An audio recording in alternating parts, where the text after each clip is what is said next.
All right. Demetrius Andrade. Boo-boo Andrade. Andrade. I've heard it pronounced both ways, but I think it's Andrade for him. Boo-boo Andrade says he wants a Billy Joe Saunders fight because he doesn't think it's worth chasing around the Charlos. Man, please, dude. This guy is like Terrence Crawford on steroids. Man, Terrence Crawford on times 2. You know what I mean? But let's talk about that in this video.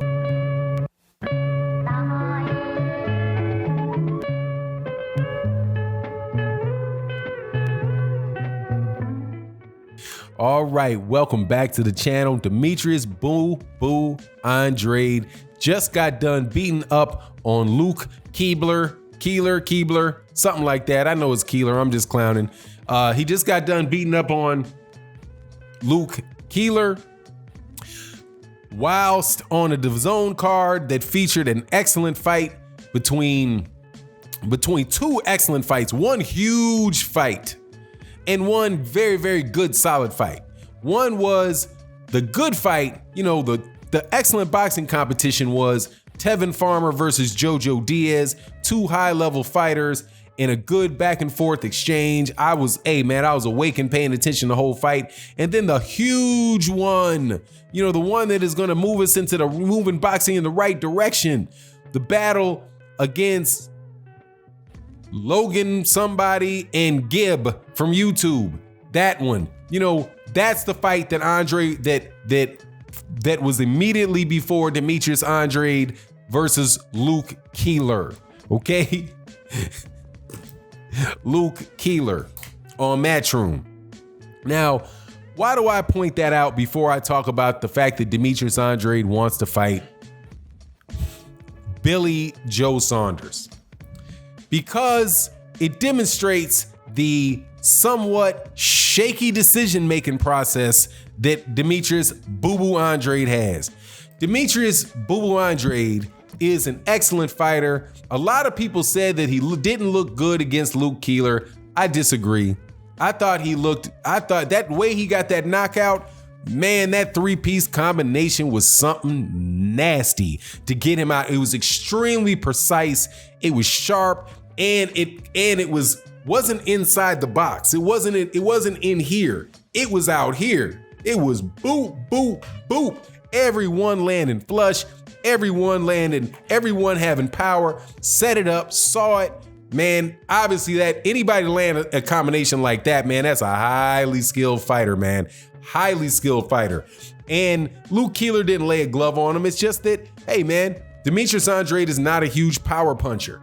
He's not. He's an excellent boxer, and that's the role he has in the game of boxing. And for that reason, I would love to see him fight Jermall Charlo. Jermall Charlo has got more pop than Demetrius Andrade, but Demetrius Andrade is he's awkward. He's a southpaw. It would be a great fight to see. So a lot of people thought that Demetrius Andrade didn't look that good. I thought he looked fine. I thought he looked good. He did what he's supposed to do against a guy that doesn't have a chance. He's just not a 1-punch knockout guy, but he is a 3-punch knockout guy if you can land 3 shots like that in a row. But he's a terrible decision maker from what I can see. His choices in who to sign with and who to trust, just from the outside looking in, right? I'm being a boxing fan here. I'm not getting into, his choices in his personal life or anything like that. I'm just looking at how he moves his career, because he's clearly in control in large part about what he does. But it's just a series of decisions that you're like, eh. And that's why he winds up fighting on a card where against Luke Keeler and co-headlining with YouTubers on a Thursday evening in a ballroom. It goes all the way back to his decision to drop out of the Jermall Charlo fight at 154 pounds when he was offered something by what's that Jay-Z's company, man, they have been out of boxing so much, man, it's hard for me to remember. Rock Nation. There you go, Rock Nation. When he was offered that package by Rock Nation, tries to backs out of his contract with Showtime for that fight, and he winds up not getting the deal with Rock Nation and not getting the deal with Showtime. Just a bad decision. And when he signed with Matchroom, I was like, man, you're doing it again. And now it's understandable when somebody waves a lot of money in front of you that you say, okay, yeah, that's a lot of money. Okay, but he signed there before Canelo Alvarez was there. He signed there before Gennady Golovkin is there. I do believe he signed before Billy Joe Saunders was there. But he's still fighting. But he can't get any fights with any one of those. Now he says he wants to fight Billy Joe Saunders because it's easier to make than chasing Charlos. Really? You think so? I would be shocked if Billy Joe Saunders fought Demetrius Andrade for the 168 WBO title. I would be shocked and taken back because Billy Joe Saunders is in the same situation. Billy Joe Saunders is in the same situation that Demetrius Andrade is. They want the fight with Canelo Alvarez. They want the fight with Gennady Golovkin. They want the fight that the guys are going to pay him a bunch of money to have. And Billy Joe Saunders is flaky too. Billy Joe Saunders is going to fight Demetrius Andrade and lose his title and go out of there for Demetrius Andrade, and he doesn't have to. The only way Billy Joe Saunders fights Demetrius Andrade is if it's mandated. If it's mandated for the WBO title, and even then he might not do it. No, I don't know what Demetrius Andrade can do. I think there are just people in boxing that are in situations that they get put in because they trust people that they shouldn't trust. You can say that Demetrius Andrade has not had a good fight on DAZN yet. The highlight of his deal with DAZN, I think, was maybe did he fight Selecki in his hometown? And I always mix up whether he's from Providence, if he's from Connecticut or if he's from Rhode Island. But let's just say he's from Rhode Island. I think he's from Providence, Rhode Island. But anyways, it's either Connecticut or Rhode Island, one of those up east cities where he fought at home in the man, I can't remember the name of the arena, but it's a funny named arena. But the arena packed out, so people came to see him where he was from, right? Is he going back there? No, he's not going back there. That's a highlight of his whole thing with DAZN. I just do not understand this guy's decision-making process. What I would like to see with Demetrius Andrade is this. Man, Demetrius, stay at 160 pounds. Fight whoever it is that you got to fight in order to get your money. If he could do like a Tevin Farmer. Like Tevin Farmer signed with DAZN, and that's a guy that I actually think made a good decision by signing with DAZN.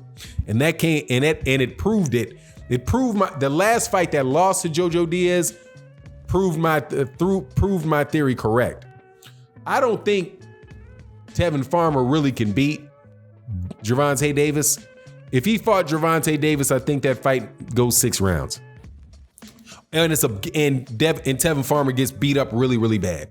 That's my take, because Tevin Farmer doesn't really have a lot of punching power, but he is a slick fighter. I just don't think, like, if he was in a situation where he had signed with Top Rank, I do believe that Miguel Berchelt is now fighting with Top Rank, and Miguel Berchelt will kill that dude.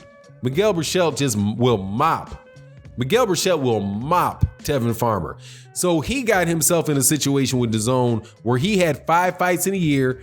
I suspect that he's getting, several $100,000 a fight. If he's getting $300,000 a fight, which I think it's safe to assume that he's getting $300,000 a fight, if not more than $300,000 a fight.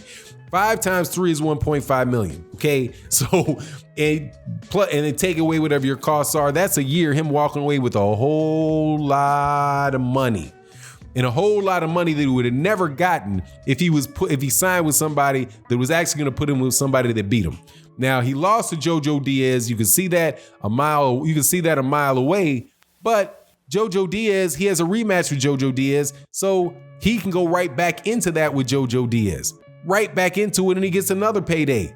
So if Demetrius Andrade was doing that, fighting the Luke Keelers and the Seleckis and the whoever else, that Rocky Fieldhand, I'm surprised that they won't, if they want him to move to 168, maybe Rocky Fielding will fight him. Maybe they can get Jeff Horn to move up to Maybe they can get Jeff Horn to move up to 160, somebody like that, and he can fight him back to back to back. He can make his money, and it's what it is. But as soon as you do that, get up out of there, man. If his goal is to be the number one, to be the top, 4 seeds up, similar to Terrence Crawford. That's why I said in the intro, it's like he's like Terrence Crawford.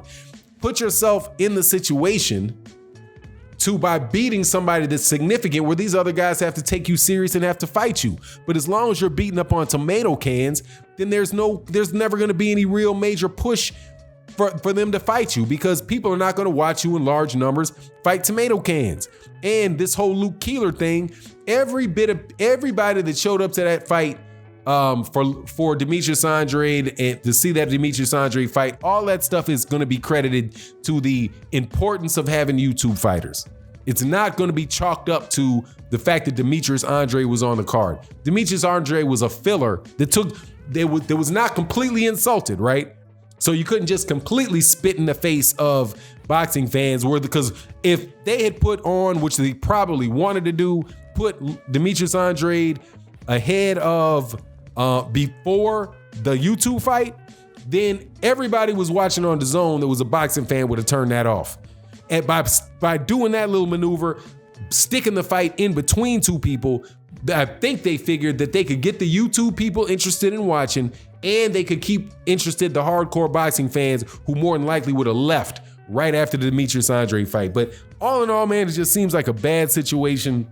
I don't think trying to fight Billy Joe, you're not going to get the Billy Joe Saunders fight. You would be better off trying to get the Charlo fight, man. But but no doubt about it, there's just a lot of bad decisions from Demetrius Andrade in his career that is keeping somebody that's an excellent fighter from being able to fight the best guys in the division. And truthfully, Demetrius Andrade only has himself to blame from what I can see. Anyway, it is what it is. And with that, I'm out. Peace.